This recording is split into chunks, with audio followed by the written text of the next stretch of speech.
welcome back to my coverage of E3 2018. And whoo boy, was today a day.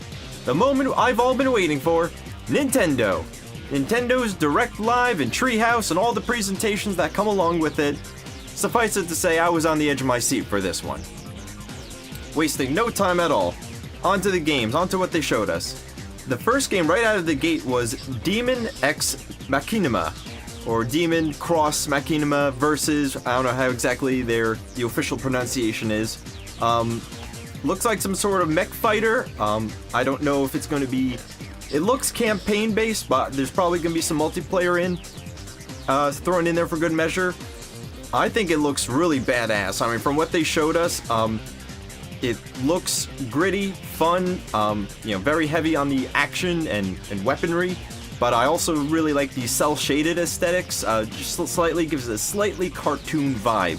I thought it really made the game pop, stand out from the rest in terms of like your more generic, super realistic looking, Japanese mech fighters. I appreciate the slightly cartoony approach to it. Not full-blown cartoon, but just enough of that aesthetic to really capture me.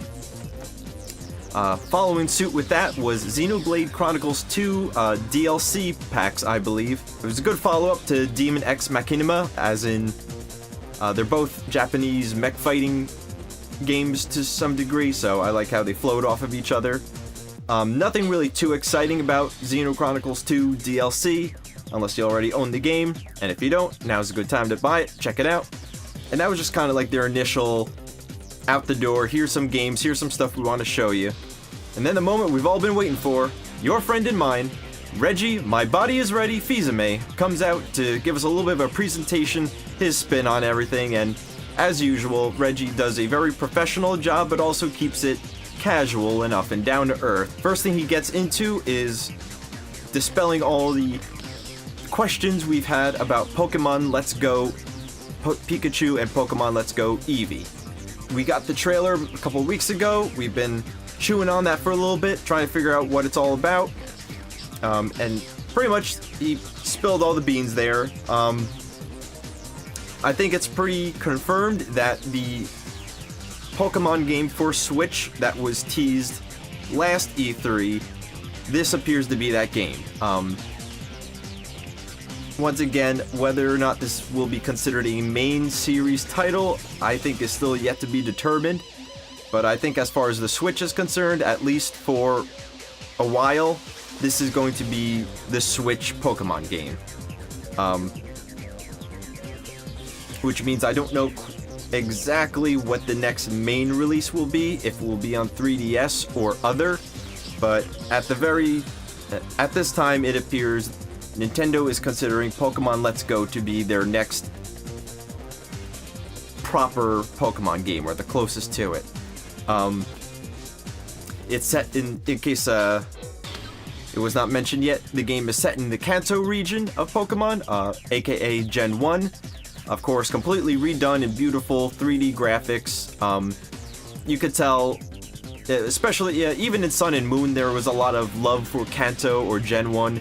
This game seems to be, Let's Go seems to be doubling down on that retro nostalgia love, I mean, from what I could tell, they could have set this game in a completely new region altogether, and it wouldn't have made a difference. But I think if they had set it in a brand new region, that would have made the distinction for a new main series Pokemon game. This game being set in Kanto, and from what I can tell, only Kanto. It almost becomes like a semi-remake in a way, or at least a derivative work of the Gen 1 game, so that's why it's, they're keeping to something we've already done, just doing it differently. As far as doing it differently, though, goes, they spilled some details on the Pokemon Go catching mechanics. That is to say, when catching a Pokemon or encountering a random Pokemon in the wild, it appears to be there's no longer going to be any sort of battling. You're not going to send out your Pokemon to weaken the wild Pokemon in order to get its life low enough to catch. That's completely gone. Instead, now the entirety of the catching mechanic has been replaced with what is essentially present in the Pokemon Let's Go mobile app, or mobile game, wherein you encourage the wild Pokemon to like you more by throwing the raspberries and incentive items like that, and then throwing the Pokeball, again, a la Pokemon Go, at the Pokemon, timing it right within the ring, and then, if you're lucky, you'll catch the Pokemon. Again, no battling whatsoever, just a completely separate catching mechanic. I think that's very interesting. Luckily, though, they did make it a point to say that, yes, traditional Pokemon battles as we know them will still be present in the game. When it comes to fighting the AI, the NPC characters, as well as potentially online play or playing with your friends, there is still the core main Pokemon combat system, battle system that we've been familiar with for years. And you have your 4 moves, your PP, super effective, critical, the whole 9 yards. The battle mechanic is still there. It's just not there for the catching element. So you could tell that they're making a compromise a little bit. They're giving something for.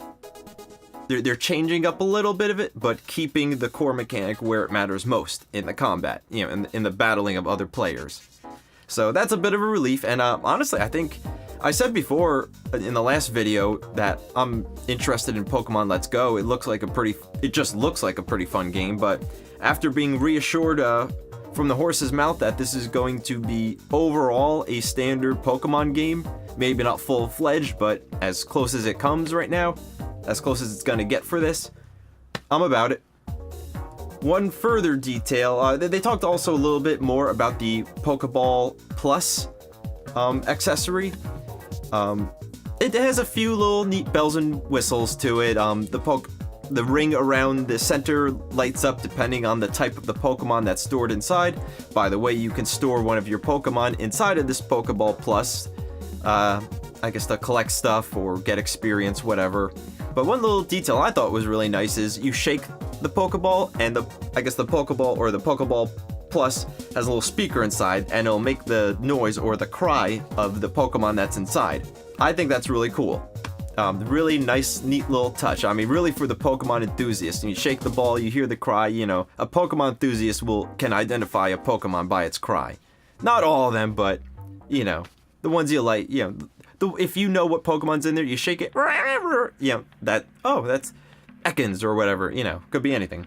But the last detail I thought was really cool about the Pokeball Plus accessory is that, if I understood this correctly, the Pokeball Plus comes preloaded with a Mew inside of it. So if you buy the Pokeball Plus, you can have Mew in your game potentially from the very beginning. And that's super cool. I mean, I know Mew is not quite as rare as it used to be, as it's been distributed, plenty of times.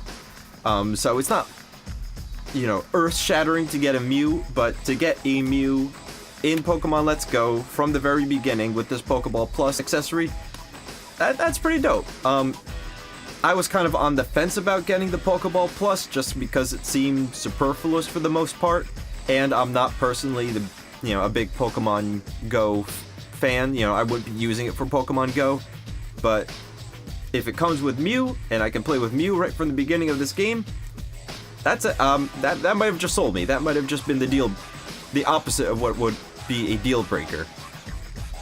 It's the opposite of that. Next up, they talked about Super Mario Party. I called it. I called that one.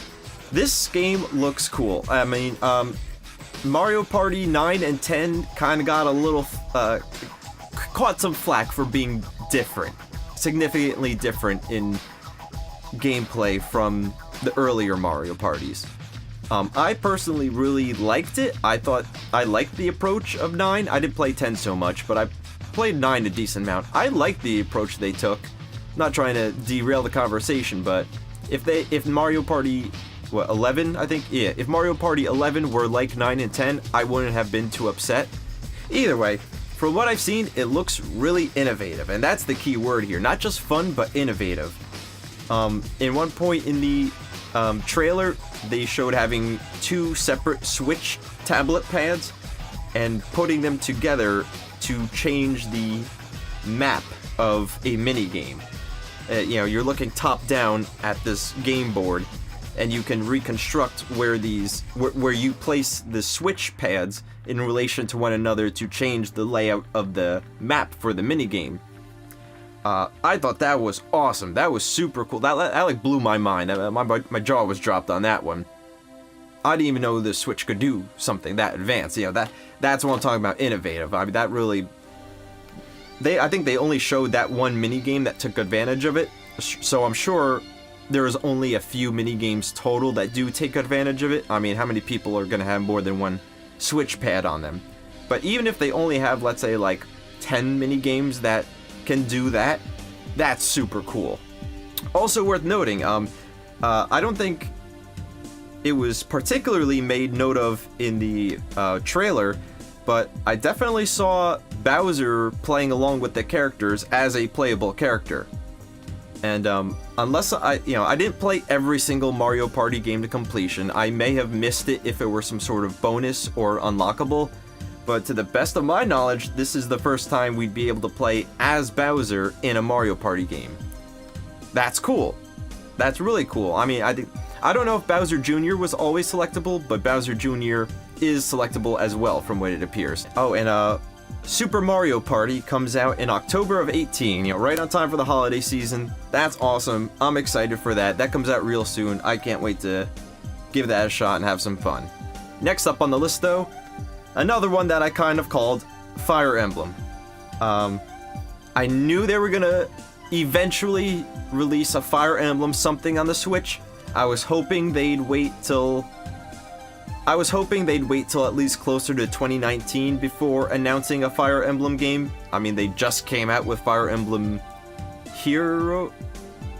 Fire Emblem Warriors for the Switch.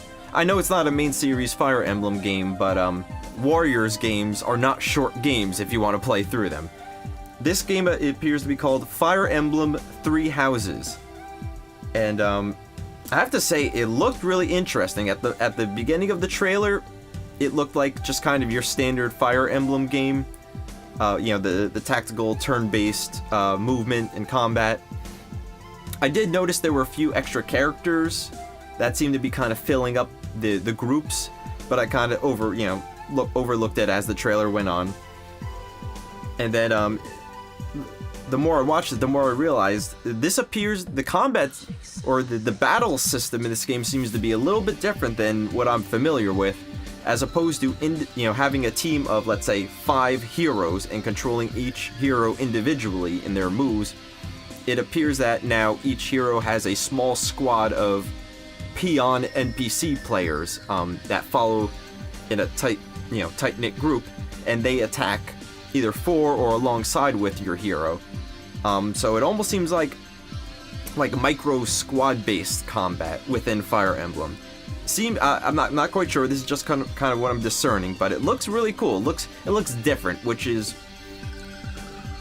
I appreciate. You know, it's not just another Fire Emblem game with the same gameplay we're used to. This seems to be switching it up a little bit, and it seems cool. Even cooler potentially is that Fire Emblem traditionally, you get an opening cutscene, you play the level, then you get a closing cutscene. That's the general format for Fire Emblem. This one seems to be bucking that trend by eschewing the opening and closing cutscenes and replacing all of that sort of narrative structure with open world gameplay. I'm not sure if it's completely open world, but from what I can tell, you are controlling a single character that you can have him walk around, the castle or the building and talk to NPCs and interact with people and just go around, doing stuff in the world of Fire Emblem in a third-person perspective. And then I guess eventually once you get to the mission, you jump into the turn-based style. But, I mean, just having some sort of, third-person NPC or third-person playable character to play as in between your typical round, that's to me pretty groundbreaking. And that major addition combined with the other addition of the squad-based combat, this seems to be it could be a very different Fire Emblem game from what we're used to, and that's a good thing. I think it's going to be, even if it doesn't turn out to be a great Fire Emblem game, it's going to be notable in that it looks like they tried to do something different. So that's cool. That's on my radar. Next thing to pop up was Fortnite officially coming to Switch. Frankly, I don't think this surprises anybody. Even if you weren't privy to the rumors or the leaks or what have you, I think, you know, it would only be a matter of time before Fortnite came to Switch. So next on their agenda seemed to be more or less indie or smaller games. Their first one was called Overcooked 2. Personally, I never heard of Overcooked 1, but if the trailer for Overcooked 2 is any indication, it looks like a cool game. Looks basically more or less like a Diner Dash. It's overcooked, so you're cooking a lot. You know, you're going to different stations, cooking different things, I guess putting them together. It looks like you can have friends playing with you to multitask. It looks like one of those basically like fun and frantic games. You know, get a high score, do the best you can, move on to increasingly difficult rounds or challenges. The graphics were pleasing, cartoony, entertaining, and it just looked like pretty fun gameplay from what I saw. So that's that. Hollow Knight. Hollow Knight is a game I have not yet checked out, but it has been on my radar for a while. It's a Metroidvania. Huge Metroidvania fan over here. I don't know why I haven't played it yet, but that was a game I was actually going to get through IndieBox. These guys over here, but I believe they are out of stock on that game, so apparently it's been pretty popular. The graphics look great, nice atmosphere, a little moody, a little dark, but overall, nice fantasy setting. Gameplay looks tight, challenging, but fun. If you haven't checked it out, just check it out, look the trailer up on your own. So on to the big kahuna, the one everybody was waiting for, the one we're all excited about, Super Smash Bros. Ultimate. AKA Super Smash Bros. 5. I mean, what can I say that everyone hasn't already lost their mind over? In case you are living under a rock, this appears to be the next main series Super Smash Bros. Game. And one thing people were speculating a lot was, is Smash for Switch going to be a brand new Smash game, or is it going to be a port of Smash 4, Wii U, and 3DS? And in conclusion, it kind of seems to be both. It is definitively the next main series Smash. This isn't a Gaiden game or any sort of side game. This is the next installment. But from what they showed us, it seemed clear that they were more focused on bringing everything together. Not so much adding new stuff, just bringing all of it, everything that was previously established into one box. That said, every single character who has ever appeared in Smash, in any Smash game, is going to appear in Smash Ultimate. One-off characters like Wolf are in, Pichu's in, Mewtwo, all the DLC characters from Smash 4 are in, so without buying anything extra, you're getting Cloud, you're getting Mega Man, you're getting Sonic, you're getting Pac-Man, you're getting Bayonetta, you're getting Snake. I might be missing one or two, but all those characters, all those third-party characters have made it to the game, definitively from the door. That's crazy. In trade of that, it seems they decided to not give us too many new characters. The first one is, was confirmed from the teaser video. Splatoon, or Inkling, I should say. Inkling from Splatoon. The character looks cool. I don't really have much, I'm not going to talk much about the characters, but we got Inkling. And the other big one that they threw us a curveball with was Ridley. Ridley makes it to Smash. Wow, he looks dope. He looks strong. He looks vicious. He definitely looks like the gnarliest character in Smash. Like, everyone else looks maybe a little cartoony. Ridley looks like he's gonna tear your face off. I mean, done. I like the way they model him. I like the way they have him moving. He's gonna be a great new character. As for, those were the only new characters they announced. I'm sure there's a few other, maybe like 3 to 5 others that they're keeping hidden for now. I doubt there's only going to be 2 new additions. That would suck balls. Not including Daisy. By the way, now there's the characters that were formerly referred to as clone characters are now being rebranded as Echo characters. So now Ganondorf will be considered an echo of Captain Falcon. Falco and Wolf will be considered a echo of Fox. And Echo, sorry. And they've introduced Daisy. Daisy makes it to Smash, and she is, right from the door, a echo character of Peach. So, cool stuff. I can't remember for certain if they said every single old stage was making it into this game. I doubt that's going to be the case. That's a lot of stages. But it does appear a lot of the old stages are at least being remade in this game. They showed off at least, what was it? DK Congo Jungle and Saffron City. You know, those stages were rebuilt in nice graphics from the ground up, but still retain the overall feel and aesthetic of the original. So it looks like there's going to be it appears to me overall Super Smash Bros. Ultimate is going to be a big coming together and celebration of all things Super Smash Bros. From every game previous is kind of coming together for this one. Besides the characters, besides the stages, there are a lot of little gameplay tweaks here and there in terms of like shielding and air dodging. It looks like they essentially just slightly refined the overall mechanics from Smash 4. Oh, largely left untouched, but they did tweak them slightly. Long story short, I'm excited for Smash. You're excited for Smash. Everyone's excited for Smash. And the best part about it all, and this one kind of blew me away. It's coming out for Holiday 18, holiday of this year. That shocked me a little bit. I didn't think they were going to show us as much as they did, if they were going to show us Smash at all. And if they did show it to us, I thought they would give it like a Spring 19 release or Summer 19 release. No, Holiday 18. Like apparently this game's done. The game's like pretty much finished being made. After the Nintendo Direct,